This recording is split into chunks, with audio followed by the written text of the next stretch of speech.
عودة مجددة لكم الحضور الكرام، ومع كلمة رئيسية الآن مع كولين رايس المدير الإبداعي لهايبرلوب 1.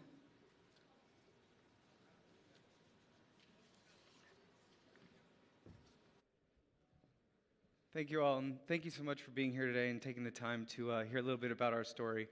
First of all, I'd like to thank His Royal Highness the Crown Prince for without his vision and leadership, this transformation that's occurring inside the kingdom would not be possible.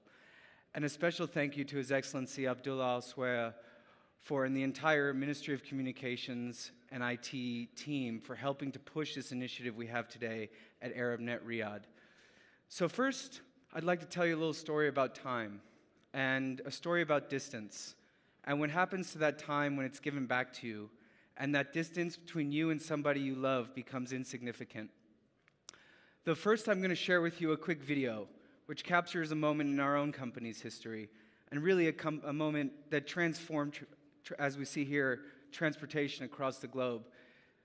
This was the moment the world saw the first Hyperloop, which we developed in roughly 28 months from being 4 people inside of a garage. So if you can cue that first video.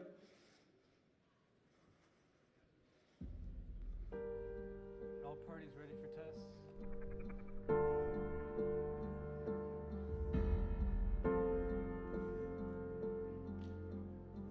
Firing in 5, 4, 3, 2, 1. Fire.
So you've all seen that Hyperloop is real and it's happening. It's not a thing of science fiction anymore. And today I want to talk to you a little bit about who we are as a company, what we're working on, and how we see this impacting the Kingdom of Saudi Arabia. So our vision of the company is to transform the entire transportation industry by eliminating these kind of barriers of time and distance. And so what does that mean? It means you can live where you want to live. It means where you can work where you want to work. And there's a team behind it, and the team that's delivering the world's first Hyperloop is based in Los Angeles. We've recently expanded our operations to the Middle East and continuing to build a world-class team. But really what sets us apart is our ability to execute. A lot of people throw out big vision statements, but everything is in the execution and the milestones that you can achieve. So as I said, others talk and we build. We've built the world's first Hyperloop system. We've signed the world's first commercial agreement for a Hyperloop system. I've conducted a series of tests that have completely transformed the way people will move through transportation. And innovation, it's in our nature and who we are. We've generated massive amounts of intellectual property, massive facilities that we've developed both in Las Vegas and Los Angeles, and a continued series of fundraising goals that we continue to hit, and large global partnerships that we've developed to help us scale the technology across the globe. So you'll see here we've put together, again, in less than, since 2014, roughly 300 people coming from some of the best private organizations and universities in the world. And these are people that gave up steady jobs to come chase a moonshot idea. And this is what got me so excited and passionate about it is, you see all these people here came together for a vision. There was no product. There was no tangible item yet. It was a vision that our leadership had developed. And to do this and to scale globally, we have to have partners to help accelerate and not think linearly. We have to think exponentially to hit our goals in a very, very aggressive time scale. So you'll see here we've gone to market with some very solid partners from the construction industry, financial analytics, and also from the technology side. We have 3 campuses, as I mentioned. One of them is in Los Angeles, which we refer to as our Innovation Campus. This is where about 250 of our team is based. This is where most of the ideation occurs before we move out to our Metalworks facility, which is in Nevada. We refer to this as the world's first Hyperloop factory. So much of our team came from SpaceX, which I'm sure some of you are familiar with. And at SpaceX, it's all about building and hardware and testing. And that's the same motto we've taken with our company. It's a hardware-intensive company. So this requires massive investment from our side to achieve these aggressive milestones and deliver the returns for our investors. And then this is our facility in Nevada that once we've built and fabricated and tested some more of the components at our factory in Las Vegas, which you saw earlier, we bring them out to here, which is in another desert, about 8,000 miles from here. And this is where the world's first Hyperloop system was built and tested just 3 months ago. And this is where we'll continue to do our testing over the course of the next 6 to 8 months as we move towards the path of commercialization. Again, a few more photos so you can see this is real hardware being built, everybody. This is not PowerPoints. This is not CAD drawings. This is Hyperloop coming to life in front of your eyes. So go ahead and just play that quick video for everyone here in the audience.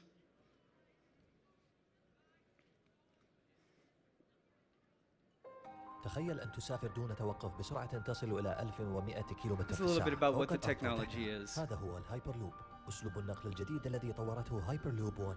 نبدأ مع محرك كهربائي يتألف من مكونين أساسيين، الجزء الدوار الذي يتحرك والجزء الثابت الذي يظل ساكنا، وهو عبارة عن مجال كهرومغناطيسي. لذلك حين يمر عبره تيار كهربائي يبدأ القسم المتحرك بالدوران بتأثير القوة المغناطيسية. وبخلاف المحرك الكهربائي العادي فإن محرك هايبرلوب 1 ليس دائريا بل خطي، والجزء الدوار يكون على الكبسولة التي يتم دفعها مغناطيسيا أثناء تحركها فوق الجزء الثابت. يتميز هايبرلوب 1 بتكنولوجيا تعتمد على الرفع المغناطيسي لتوجيه الكبسولة ورفعها عن السكة، ويتم التخلص من الهواء كله داخل الأنبوب الضخم الذي يسير فيه الهايبرلوب باستخدام سلسلة من المضخات الفراغية، وهذا يخلق مجالا فضائيا منفصلا داخل الأنبوب، وكأنك تطير بكل هدوء على ارتفاع 60,000 متر فوق سطح البحر، مما يقلل المقاومة لحركة الهايبرلوب بحيث لا تكون هناك حاجة سوى لأقل كمية من الكهرباء للوصول إلى سرعات استثنائية، وينشئ نظام نقل يفوق في كفاءته القطار السريع أو الطائرة من ناحية التكاليف واستهلاك الطاقة. وسيتم التحكم بهايبرلوب 1 باستخدام أكثر الأنظمة تطورا في العالم، مما يضمن التنقل بسلامة وكفاءة في رحلة يستحيل أن يتأخر انطلاقها أو أن لا تجد فيها مقعدا بسبب ازدحامها. الهايبرلوب هو أول وسيلة تنقل جديدة كليا تدخل مجال النقل العام منذ ما يزيد على 100 عام، وسيؤدي إلى تغيير جوهري في أسلوب سفرنا وعملنا وحياتنا. أهلا بكم في المستقبل، أهلا بكم في هايبرلوب 1.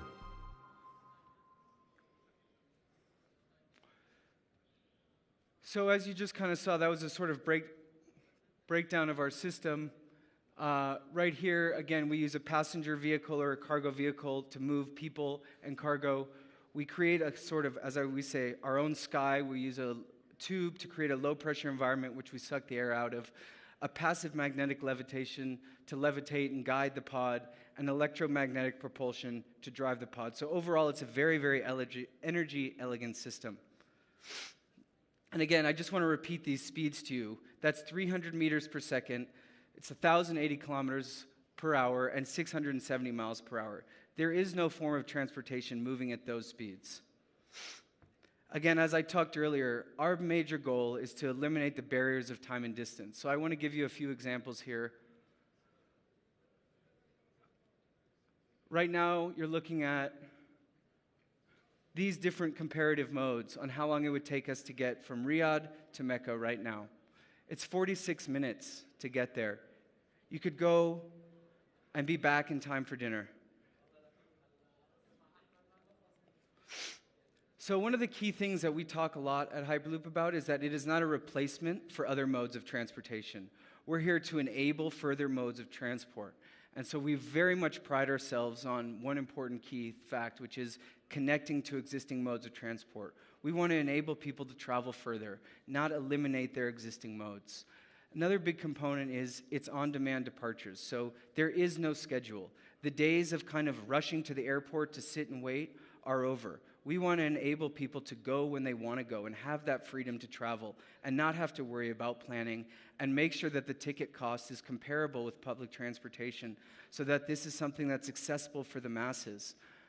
And finally, it's direct to destination. So you'll see here, if I, for example, want to go to Riyadh, from Riyadh to Mecca, and another gentleman wants to go from Riyadh to Dammam, we don't have to travel on the same pod. We can travel on different pods. So you never stop. You completely go direct to destination. Again, no other form of transport has ever delivered a packetized system like this. And again, here's a couple times for you to see what we're thinking. And lastly, as we continue to move forwards, this idea of interconnecting with last mile is super critical because you want to have one transport experience. You don't want to get in a taxi, to get on an automatic people mover, to then get on an airplane, to then get on a taxi again. We want to deliver one complete experience. So from here to Dubai, if I want to go for dinner, I'm going to call up the Hyperloop. It'll come, pick me up, take me to my Hyperloop portal, bring me down to Dubai, deliver me to my restaurant, which will already have been made through this reservation system here, bring me back to the Hyperloop portal, and return me to Riyadh, all within one click. And so our software platform is a major component of what we're developing as a company. So again, I want to relate it to this idea of physical broadband. You know, in the 80s and 90s, we had this spread of fiber optics cable, which connected everybody. We very much see Hyperloop doing the same thing. So you see here, we have this example of this becomes one urban area, 45 minutes to any of these three cities. That's a lot of what our commutes are now on a daily basis. So what does this do? This drives job growth and productivity. It improves access to top-tier talent and top-tier customers. And it drives innovation and business hubs and allows you to redistribute your resources more effectively. So instead of building a $4 billion cancer center in Riyadh and one in Dammam and one in Jeddah, you could build one that services all three cities and redistribute that capital.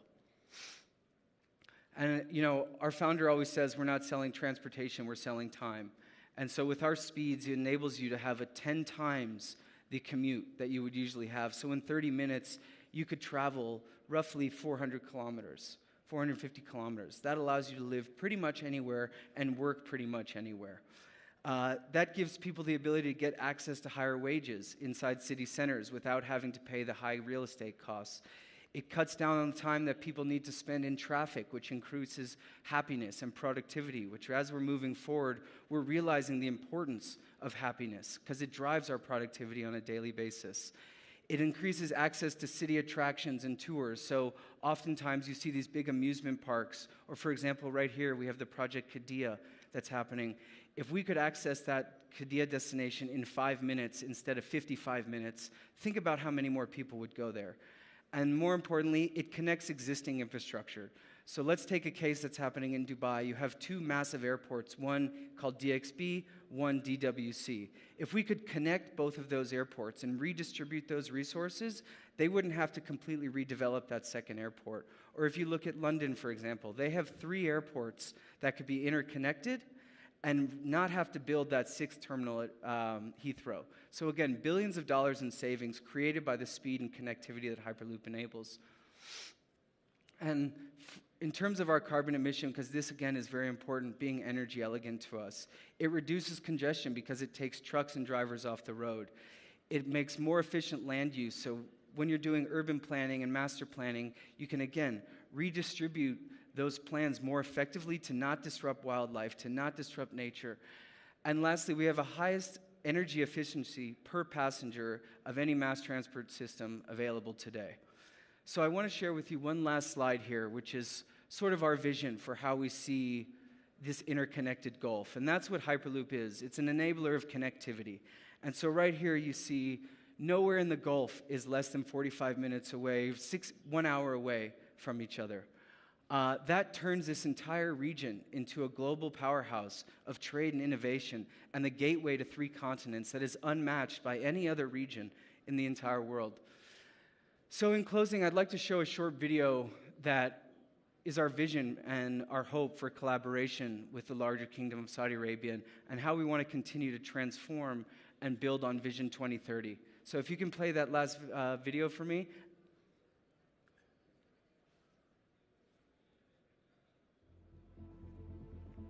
لطالما كانت وسائل النقل المتطورة أسرع وسيلة لتحويل الاقتصاد، إن وجود شبكة مواصلات من الجيل الجديد تعتمد على تكنولوجيا المعلومات والتطورات التقنية المذهلة سيساعد المملكة العربية السعودية على تحقيق أهداف رؤية 2030 من زيادة أعداد الحجاج والمعتمرين والنهوض بالسياحة والربط بين المناطق الاقتصادية الجديدة وتعزيز مكانة المملكة كمركز عالمي للخدمات اللوجستية وخلق الوظائف وزيادة الحيوية الاقتصادية.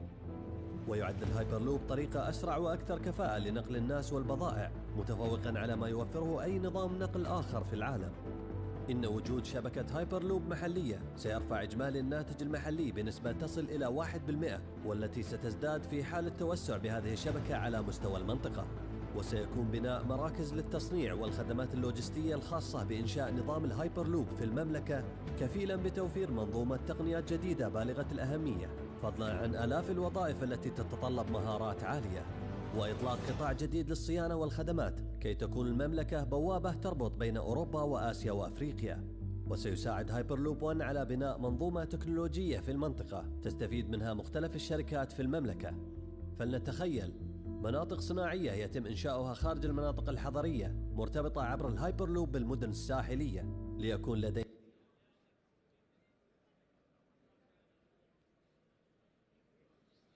Stopped about halfway, but that's all right. Oh.